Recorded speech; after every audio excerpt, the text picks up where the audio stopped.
பாலாஜி அழுதாரு, அப்ப எல்லாரும் கிண்டல் பண்ணீங்க. போன வாரம் டிவிகே தலைவர் விஜய் அவர்கள் அழுதாரு, அப்ப எல்லாரும் சோகமா பாத்தீங்க அடடா அப்படின்னு. அப்ப எதுதாங்க உண்மை?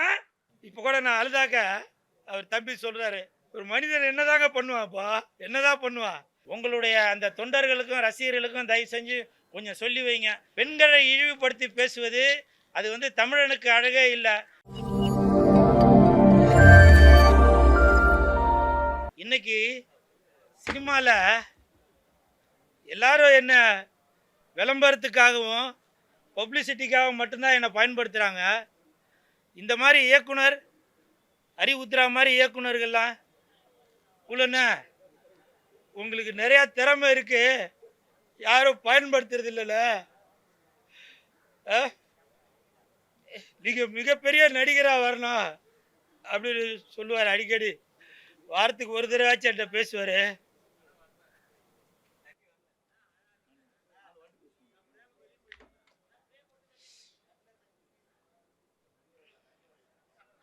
சார், நான் அழுறது வேணா உங்களுக்கு காமெடியா தெரியலாம். இதுதான் சார் உலகம். இந்த மாஸ்டர் பிளான் படத்தோட இந்த பூஜையிலேருந்து சொல்றேன், இதான் உலகம். 41 பேர் இறந்தப்ப செந்தில் பாலாஜி அழுதாரு, அப்ப எல்லாரும் கிண்டல் பண்ணீங்க. போன வாரம் டிவிகே தலைவர் விஜய் அவர்கள் அழுதாரு, அப்ப எல்லாரும் சோகமா பாத்தீங்க அடடா அப்படின்னு. அப்ப எதுதாங்க உண்மை? எதுதான் உண்மை? அரசியல்வாதி பண்ணாது நாடகம், சினிமா நடிகர் பண்ணாது நாடகம். இன்னைக்கு சோசியல் மீடியால எல்லாமே நாடகம் தான், எல்லாமே நாடகம். சிரிச்சாக்க அது நாடகம், அழுதாக்க அது நாடகம். அப்ப எதுதான் உண்மை? சோசியல் மீடியா அந்த அளவுக்கு தரங்கட்டு போயிருச்சு. யாருக்குன்னா ஒரு உதவின்னு கேட்டாக்க அது கிண்டல் பண்ற நிலைமையாகி போச்சு. அதனால தயவு செஞ்சு அடுத்தவங்களோட வழியை புரிஞ்சுக்குங்க. நான் நிறைய இடத்துல ரொம்ப சிரிச்சு ஜாலியா வந்துட்டு போறேன். ஆனா அது எனக்கு தான் தெரியாது உள்ள வழி என்னன்றது. நான் குடும்பஸ்தன், என் வீட்டில் என்ன பிரச்சனைகள் இருக்கும் 4 பேர் பார்க்கும்போது வேணா நான் கோமாளித்தனமா தெரியலாம். நான் கோமாளி இல்லைங்க, ஏமாளி. நான் நான் இப்போ கூட நான் அழுதாக்க அவர் தம்பி சொல்றாரு, ஒரு மனிதன் என்னதாங்க பண்ணுவாப்பா, என்னதான் பண்ணுவா? நான் யாருக்கு என்ன துரோகம் பண்ணேன்? இருந்தாலும் பரவாயில்ல, இயக்குனர் அறிவுத்ரா மாதிரி இயக்குனர் இருக்கிறது எனக்கு ரொம்ப சந்தோஷம்.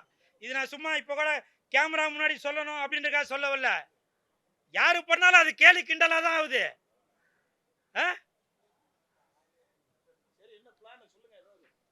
இந்த படத்துல எனக்கு வாய்ப்பளித்த அப்புக்குட்டி, இப்போ வேணா நீங்க நினைக்கலாம் உங்களை பத்தி நான் ஃபீல் பண்ணிருக்கேன். ஒரு நேஷனல் அவார்டு வாங்கினவரு, நேஷனல் அவார்டு வாங்கினவரு இன்னைக்கு சொல்லுங்க அப்புக்குட்டி. அதுதான் நான் என்ன சொல்றேன்னா, என்னைய எல்லாரும் கோமாளியா தான் பார்த்துட்டு இருக்கிறீங்க. நான் பல பேருக்கு ஏமாளியா தான் வாழ்ந்துட்டு இருக்கேன். தேனப்பா சாருக்கு தெரியும். எனிவே, இந்த நேரத்தில் இந்த அருமையான வாய்ப்பு அளித்த இயக்குனர் அறிவுத்ரா சாருக்கு என் மனமார்ந்த நன்றி. ஏன் எமோஷனலாக பேசிட்டு கூல் சுரேஷ்ட ஜாலியாக தானே எதிர்பார்ப்பீங்க. அறிவுத்ரா சார், உங்களுக்கு என் மனமார்ந்த நன்றி. இப்போ கூட பாருங்க, இந்த இடத்துக்கு வந்தவொன்னே ஒரு ஹீரோயின் இன்னொரு ஹீரோயின், 2 ஹீரோயினுக்கு நடுவில் என்ன தட்டுப்பா தட்டுங்க, 2 ஹீரோயினுக்கு நடுவில் உட்கார வச்சு கூல் சுரேஷ் அழகு பார்க்கணும். இருந்தாலும் இந்த இடத்துல தம்பி தருண் விஜய் அவர்கள் இந்த படத்தில் மாஸ்டர் பிளான் படத்தில் கதாநாயகனாக நடித்தாலும் என்னையும் அழகு பார்க்கணும் அப்படின்றக்காக சாயாதேவி, எந்த பக்கமும் சாயாத தேவி அவங்க. ஏன்னா நானும் சாயாதேவி அவர்களும் கிட்டத்தட்ட ஒரு 15-20 நாட்களாக பரமசிவன் பாத்திமா படத்தில் குளூரில் அவ்வளவு நைட்லேயும் கூட சரி பகல்லையும் சரி அவ்வளவு கஷ்டப்பட்டு அந்த குழுவில் நடித்தோம். அவ்வளவு டெடிக்கேஷனான ஒரு ஆர்டிஸ்ட் அவங்க. சாயாதேவி, நீங்கள் மாயாதேவி, நீங்கள் ஒரு காயாதேவி, நீங்கள் ஒரு வாயாதேவி, நீங்கள் ஒரு பாயாதேவி, சூப்பராக வந்துட்டே இருப்பீங்க. அதே மாதிரி இவங்க சகோதரி திவ்யா வேணாம் திவ்யா அப்படின்னு அந்த தனுஷ் அந்த படத்தில் வந்து எப்படி பர்ஃபார்ம் பண்ணியிருப்பாரோ அதே மாதிரி கண்டிப்பாக தம்பி தருண் விஜய் அவர்களும் பர்ஃபார்ம் பண்ணுவார். அதே மாதிரி நீங்களும் ஈக்குவலாக பர்ஃபார்ம் பண்ணுவீங்க நான் நம்புகிறேன். தம்பி சென்றாயன் அந்த தம்பிக்கும் என் மனமார்ந்த நன்றி. நேஷ்னல் அவார்டு வாங்கிய அப்புக்குட்டி அவர்களுக்கு நன்றி. வேறு யார் இருக்குது? என் பேரை சொல்லாமல் விட்ட தேனப்பன் சாருக்கு என் மனமார்ந்த நன்றி. வாழ்த்த வந்திருந்த கதிரேசன் சார், 5 ஸ்டார் கதிரேசன் சாருக்கு நன்றி. என் உடன்பிறவா சகோதரர் சம்பத்ராம் அவர்களுக்கு நன்றி. எல்லாம் போயிட்டாங்களா? கதற கற்பழிக்கும் வினோத் அவர்களுக்கும் என் நன்றி. முக்கியமாக இன்னைக்கு இவ்வளோ ப்ரெஸ் மீடியாவை ஏற்பாடு பண்ணியிருக்கிற பிஆர்ஓ எய்ம் சதீஷ் அவர்களுக்கும் என் மனமார்ந்த நன்றியை தெரிவித்துக் கொண்டு நான் இன்னைக்கு வந்து எதுவும் கான்ட்ரவர்சியாக எதுவும் பேச விரும்பலங்க. ஏன்னா இப்போ உங்களுக்கே தெரியும், இதை மாஸ்டர் பிளான்னு போட்டிருக்கே. மாஸ்டர் பெரிய ஹிட்டு உங்களுக்கு தெரியும். அதே மாதிரி இந்த மாஸ்டர் பிளானும் மிகப்பெரிய ஹிட் ஆகும். விஜய் சார் மாஸ்டர்னு படம் பேர் வச்சதுனால இப்போ நான் சொல்கிறேன், இப்போ நீங்கள் ரொம்ப ஒரு இக்கட்டான சூழ்நிலையில் நாலா பக்கமும் உங்களுக்கு எதிர்ப்புகள் வந்துட்டு தான் இருக்குது. நீங்கள் இருந்தாலும் எதை பற்றியும் கவலைப்படாதீங்க. நீங்கள் பாட்டுக்காக உங்கள் ரூட்டில் போயிட்டே இருங்க, சரிங்களா? அதே மாதிரி உங்களுடைய அந்த தொண்டர்களுக்கும் ரசிகர்களுக்கும் தயவு செஞ்சு கொஞ்சம் சொல்லி வைங்க. இது எதுக்காக இந்த மாஸ்டர் பிளான் படத்தில் இந்த இடத்துல சொல்ல வேண்டியிருக்குன்னா, அது ஒரு பிளான் பண்ணி சொல்ல வேண்டியிருக்குல்ல. ஏன்னா பெண்களை இழிவுபடுத்தி பேசுவது அது வந்து தமிழனுக்கு அழகே இல்லை.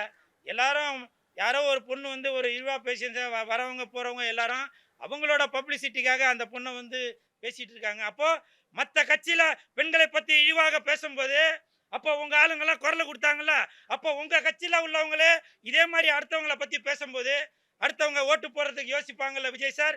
அதனால் தயவு செஞ்சு நீங்கள் ஒரு அறிக்கை ஒன்று கொடுங்க. யார் என்ன பேசினாலும் தயவு செய்து பெண்களை பற்றி இழிவாக பேசாதீங்க. ஏன்னா இது தமிழ்நாடு, இது தாய்நாடு, இது தமிழ் மொழி, இது தாய்மொழி. அதனால தான் சொல்கிறேன், உங்களுடைய கட்சியை சேர்ந்தவங்களை, ஏன்னா நான் வந்து உங்களுடைய மிகப்பெரிய ரசிகன், அதனால தான் சொல்கிறேன், இந்த மாஸ்டர் பிளான் படத்துலேருந்து இன்றைக்கி நான் இதை சொல்ல வேண்டிய கட்டாயம் இருக்குது. ஏன்னா உங்கள் கட்சியில் உள்ளவங்களே நீங்கள் அடுத்த பெண்களை இழிவுபடுத்தி பேசினாக்க நீங்கள் ஆட்சிக்கு வந்ததுக்கப்புறமும் இதே மாதிரி இன்னும் 2 மடங்கு 3 மடங்கு ஆகாதுன்னு என்ன சார் நிச்சயம்? தயவு செஞ்சு நீங்கள் உங்கள் கட்சியில் உள்ளவங்களோ உங்கள் ரசிகர்களையோ இந்த மாதிரி அடுத்தவங்க யார் என்ன சொன்னாலும் சரி, நம்ம டிவிகே கட்சியில் என்ன நம்ம வந்து மக்களுக்கு செய்ய போகிறோம் அப்படின்றத மட்டும் தயவு செஞ்சு எல்லாரையும் சொல்ல சொல்லுங்கள். அதை விட்டுட்டு வரவங்க போகிறவங்க இல்லைன்னா என்னம்மா நீ அதை சொன்னியாமே, என்னம்மா நான் இதை சொன்னியானாக்க எல்லாருக்கும் தான் பேச தெரியும், யாருக்கு தான் பேச தெரியாது. அதனால் இது வந்து பட்டிமன்றம் இல்லை, நீங்கள் பெரிய ஆளா நாங்கள் பெரிய ஆளான்னு. நீங்கள் தமிழக வெற்றி கழகம் ஜெயிச்சாக்க மக்களுக்கு என்ன செய்வாங்க, என்ன நீங்கள் மாஸ்டர் பிளான் பண்ணியிருக்கீங்க அப்படின்றத நீங்கள் ஒரு அறிக்கையாக கொடுங்க. அதன் மூலமாக உங்களுடைய தொண்டர்களும் ரசிகர்களும் அதை கடைபிடிப்பாங்கன்னு நினைக்கிறேன். நன்றி.